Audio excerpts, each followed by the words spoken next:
Brandon Thomas Asante and Jordan Ayuntwe. Players are coach Naton Sadia from say Omombra Messia Kain and from the Blasters of Ghana against Angola and Afeso against Niger. Coach Niwie no Okasa is any focus on the Blasters no solely on the AFCON qualifiers and not any other exercise. For me, it will be a big mistake, and this is a mistake a lot of people in general are making.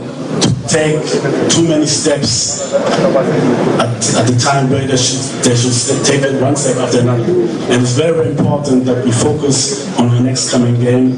And for me, I'm not thinking at the World Cup at the moment, to be honest. I'm just focused on Angola. We have to beat them. It will be very, very difficult. They have a strong squad, and it will be a big mistake to think about anything else in my position, but also for the players. So I'm really sorry, but for me, we have to take one step after that. And poco a poco, one step at a time, and young Koma, Otto Ado, and so Eddie concerning the Black Star squad. Now to Henry Asante Chumano, and the communications director of the Ghana Football Association, Henry, and so Ekasade for players are yet to me up to Sanfromo, Nina and say a pra and Ado Chromo. Henry Asante on injured players, and then come on, say this here. So the players are 23. Some of them couldn't make the squad because of various injuries. The first one is Salis Abdul Samed. He has a muscle injury. Patrick Pfeiffer, also a muscle injury. Gideon Mensah has a muscle tear. Ernest Nuama has an inflammation, so he couldn't make the squad. Kamaldeen Suleiman, ankle injury. And then Ibrahim Suleiman, twisted ankle, so he couldn't also make the squad.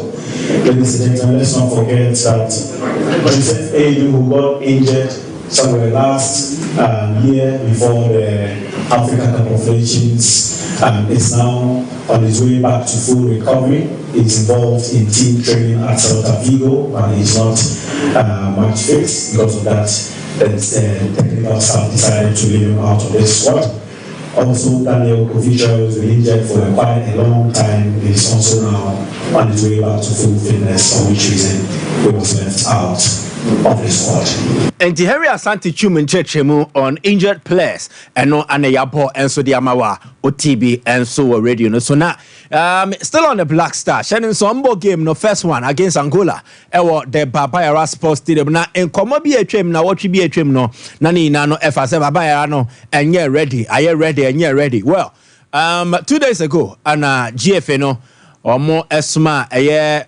Opinion more be share a pitch no enti head office from NS head office or medinka be inspect pitch no from the GF head office or my inspect pitch no na face so the Black Stars nankasa almost so Esma John Pencil ama John Pencil so aba be share pitch na or the report na kwa command penifo a na se bebia Babayara Stadium no pitch na kwa kodru no and the ne sa mama me John Pencil mfoni Nick ba komienu bi and na se John Pencil besra NS4 no ewo Babayara no ehumfoni enso ya available abi nie into we no twetwa okora dressing room enso twetwa pictures na on the ehun report enso edeko already anefe official so ababehwe ama omohu se baby a stadium na kwakodru no ekoye ana NS director ne so aba eno so aba be inspect ahwe wo mo a try Babayara at night almost soft light ni si so ehwe se the luxury of a light no be bia okay any adenti ye betimi aka say CCA de Babayara no 90-95% ready say e betimi so host the Black Stars pitch na green de aba akasa betimi rolling na fa level na manioma enso etimi akonkan na mama e Black Stars program no say ne siete na watching area ye rem into the new week na as a players no ebe shall say are reported to a camp until September 2nd ne ye hwe nim say players no do na no wo mo aba first training session ebe koso Accra 4:30 p.m. we no ombebiem e de ama the media at 5 p.m. na face so Tuesday team no ebe two from Nkran no ma be PM ewo Kumase na Tuesday na so ombe training ewo Baba Yara Sports Stadium 4:30 p.m. na face so training no ombe PM e the ama the media and the public at 5 p.m. Wednesday ombe match day -1 training time ne de wo mu enyam fan tudwa na fe Thursday match nankasa enso ahyehyɛ so a ene Ghana versus Angola into way the team program outline for the Black Stars. Emreniko yen say many bebre ye kwama na na nsem no doso enso amonania fancy aye krado what they buy no watade ye me fe. Yes. So we about for polo. We about for polo. Nyaboteka ka men kan for atade na so ye se dodo. O sha atade na me kan for wo ma power o na be che de open. O na be che de open. Now Mike ni kura nem watade ne ye kama papa atade ne ball.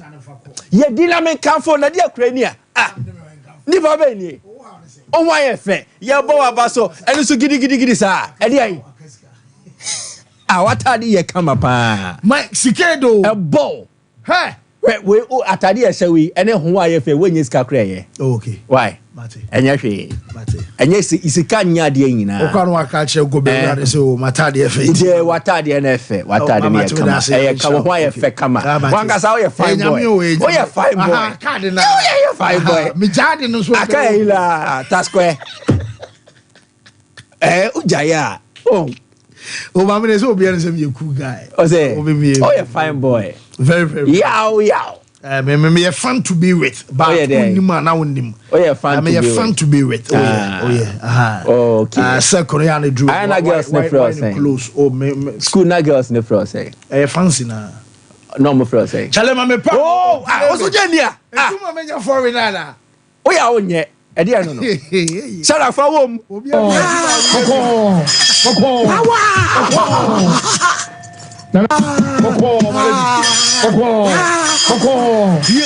Just a Brennan, so you're gonna foreign news. You're for and so I don't pay our show. So we are not just on my and any team about to so my men fan to Senra. One more matches about so qualified matches out on our no and some about so Europe and Jumedia. Your fans are conference in and some about so come a massa will be about catchers and goalkeeper. Your fans said David here was Sebian and Yano Creta and Ra. One of them said here was service situation and no, I penalties, I shoot out a boss no, I D and a Mabo Craven of Fiorentina and some qualified and Resans and Ra and want to also boy our post anymore and some other Fiorentina team our Brano, I Jumedia fans are conference about Sonino, not just a comment and Raudunia and I just all service situation. I'm a cider. Your fan of Fiorentina, I'm away. I'm about 1-1 Emma penalty shootout, you know. One some qualified economy and what came about ourselves at Bobokua. Your fan of Salva Tomushem, you know, and some Chelsea, Omutimono, at a Kanmuba, not just and what came and no some about Chelsea, Eluzuye, medically at Torms away, no, and your mini princess and Anna just a boys and also, yeah, and I conference like Gajumaria and Ra, and also about Nelson, what you know, walk and a first leg and at Yaboma, not just a Chelsea Timono, one some qualified a group stage, and I update about 170, you know, yet Emma, yet for an anno pay, and some our shows and Ra, Bobo Cravens are Real Madrid, and so much about so, and some our arena Timno Las Palmas, one some Akaba 1-1 and 1 Yamenqua, and Kayabua command the Sanin and say, and what came about Las Palmas for, and some other Real Madrid up, you know, I brought Tavares Alberto Molero, or no, and about first go Eritia Bobokua, your first Madrid, and why your ball game, no, and your 5 minutes per Kobasa Codano, and some Usher first go, one more cover and send a penalty on Opano, or reference and finish us, no, one of some upon the cancer, a equalizer, and some Adama Real Madrid, our brand new gamer, and also some about Enra after the game, no, the tennis player now, one of Usher Emma Las Palmas, your friends Alberto Molero, or no, and what a man of the match award Enra, and some other sin in Ansua, yet the empty telling an ate banana as a boino, and some man of the match award Enra. Now, Antiba could say, Shak, Mamma La Liga Turbo, onim so kola league anymore. We share aye points after 3 matches. Woman abo just a separate aye bobo crava se bonsa and some other Madrid as a say no bonsa our 9 and a Real Madrid team no and some our 5 essence woman drum yenum anomarini bako and aye 4 points and a separate aye bobo kua ye fan se bonsa and a Madrid na record and say yes, ever since you started to La Liga, no, anytime you have about match day 1, match day 2, number about match day 3, every year, now Ababa Sabia bounce actually Real Madrid more, and I have 4 points, you know, and Mubakopa on 14 occasions, and a Madrid, and some Atimia bounce, Ababa League in the Adias woman also, and Simprama Kumako 14, out of the 14 are Real Madrid, and some still Omabaji La Liga, no, Nancy Den, and an air coach, Saida, your fan Los Blancos, and no, and your 2019-2020, and a Kabasa Timino, and some Ababe Satino, the annual Las Palmas, Omu Coachino, your fan Luis Carrion, who run a say Anwa Drono, Omunyano, Cananianche, and Intranianjo, so did the Abas Anwa Drono, and your fan resorts and Senra was especially our near your fan self first half for the more, one some equity chances are Nanka and Romobet second goal, and some Adiako, and no Ayasuma coaching. Your fan said Luis Carrion and some other man central for Enra. Now, Jamesa can you answer Enra? No, Womokobusa manager fans Ancelotti say in Chanyabia and a transfer market air closely Real Madrid, Edio Bibaba, and also be a Real Madrid Timino and some number 2 be Abba Shamana. Once again, way and your first timer. Made 2 of them say manager fans Ancelotti essay. Womo transfer market, you know, and some are closed essence and they say Yomuto be at Denaba and a bad dear Pasabia player and some other free team anymore and some according to manager no was say Yaman to just a Real Madrid and some transfer market no Wamaka win Donatum and up to time coach and Enra Wajatum Sompa ni team no any balance now didn't you cast a team any balance and say Madrid in possession woman at a kita ball now Sabia among driver born at the anymore was woman to be for born and quantum and what is a Sabia Real Madrid and some early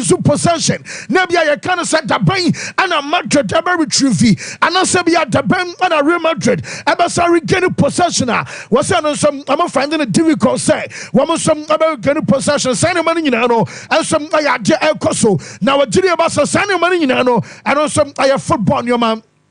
Now say, when we are slow and sign your money, you know, was it place and end to me find a solution or no, and I am manager to be also a fossil, also find a solution, our purchase so, and some other man could Biano, what about find day a man your man's wash here, and some aqua come at your timna, and I ask my manager, your father's Ancelotti, and some other about to get a hole, and our brand tavern said Danny almost so no, Wamabasa said about the holidays so, and Wamabasa said you about and it just said on Lewandowski Lami Jamane Padrinum and it just a Gavi and Quadana Carinano and some Adiama Bossa. What him said done almost say, Woman Timokitana say, I just I have Bassa Timino, woman bet to me any team BSia, woman bet to me a compete, tied to be a Waha. I was a bouncer and some Ajibiano, was a bouncer Timino and some bet to me Aji, and I asked my branch I said Danny Olmo and some Maria Quago to car. And I update but only again in the Akotana. Yabakan Nano Kevin Danso, so of loans and so beside your fan Sam Romano, Dominion and Nano Penisa, Kevin Danso Quaco medical. I had him they said medical no basso and some other Kevin Dansono and pay for any Angelo and to buy them as some come out to Bobokua. Your fan loans and so our French league anymore and I pay we a similar fan Astoria. Yadaba to Jabes 2 days ago. I'm a cousin. Akwadana, your friend said time Abraham Abako, and also about Milan. Now Alexis Salemakers, and so Akobokua, your friend said Roma Abaswano Piano, time Abraham Ababen and medical, and some AC Milan Timono, now German second and Sika, one of some about all Romano, now a gym between 5 equity, I guess 6 million euros, you see, at the same salary, and Abobokua, your friend said AC Milan Timono, and some other Akwadana, your friend said time Abraham Ababrano Prano. no and some update eba Manchester United and pay ya chance some the announcement eba no and some akwadana nanu ye wamo some friend say and Manuel Ugarte Makacho and say wamo to me register by and 12 noon adia na chance nyame Sunday wamo game eba so akwadano and some abenya boni bi aba and some update eba when him said German said can say Juve yes Juventus some team say wamo withdraw at your free player na your father said Jadon Sancho and some uncommon Asaf Enra na we nyina nim say Juve no woman akwadan we are sademom na makacho so boy no a professor obobo no ball ama Chelsea too so besina kan and some Ariama Saida and some La Vicia Signora na Demian na no pen so boy no yasi Juve for the same woman to mean to asubium one nebuana day and after two yes say Juve for the say woman abasan kwadana enya time no mo so developers and born and kwadana bo and manager ye found Thiago Motta aya kama pa e to the central crowd ba abasan blocking kwadana bi woman so chance Chelsea ne no ma mienu a woman pray for no and some agina so no and so I update about Chelsea and Victor Osimhen onum say woman say 2 days ago na on say Chelsea for a cross and vet and ra and now also be commentators na nyam perform so mo Italy woman some manager so mo ayesa veta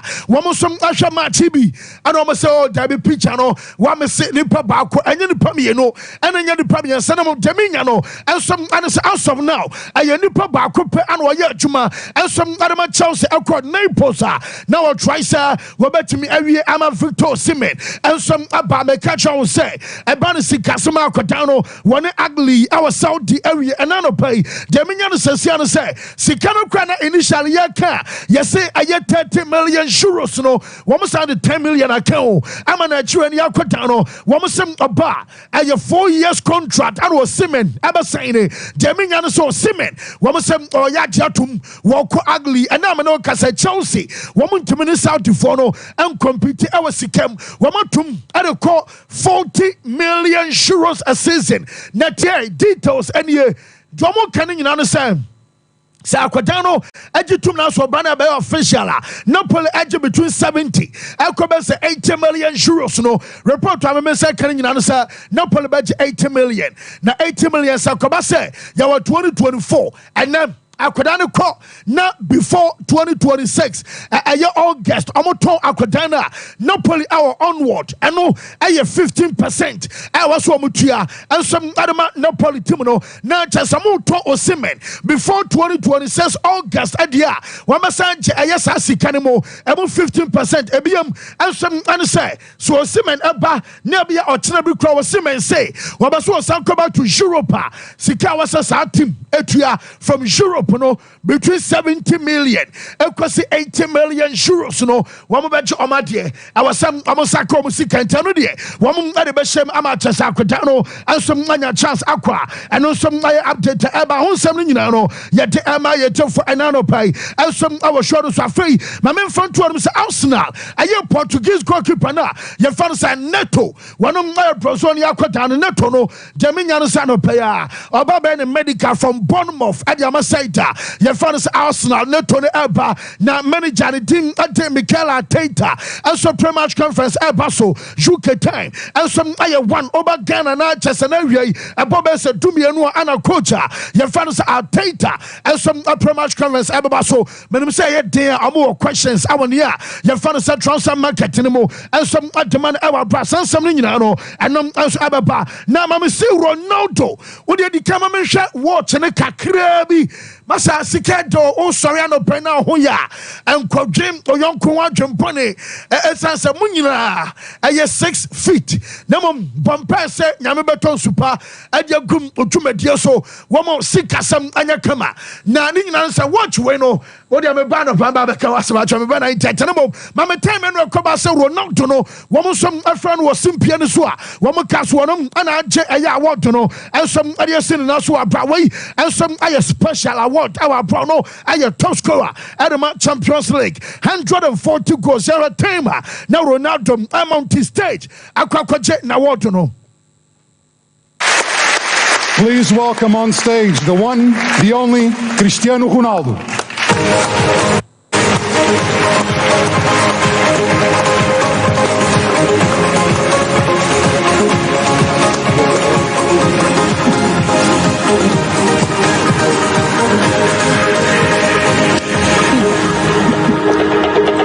President, you're handing over a very special award, the record for all-time leading goal scorer in the UEFA Champions League. What does he mean to you for the competition? I mean, first of all, if we want to speak about Cristiano's career, we need an hour or two. I will not take so much time. Fantastic 140 goals in the Champions League. Such a dedication, such a successful career. I don't see how it could turn better for you. You know, if we think about Champions League, if we think about Euro, we think about Cristiano. If we think about football, we think about Cristiano. So, an amazing career, amazing player that absolutely deserves this. Now, I have a problem with Cristiano Ronaldo as well, because unfortunately he doesn't play the best competition anymore. But yes, not just so reference Alexander suffering and was said Hano and said Ronaldo and Paul Champions League. You know, I had the best competition ever. No time Ronaldo and was a massa. Me boy Asian Champions League, going in Champions League. Yente Ronaldo. Please welcome on stage the one, the only Cristiano Ronaldo. The Champions League. It's like you have this love affair with this competition. I play Asian League, don't forget that. Okay. Champions League too. Now, for me, it's a pleasure to be here. Thank you for this amazing award. It means a lot to me. As you know, Champions League, it's the highest in football.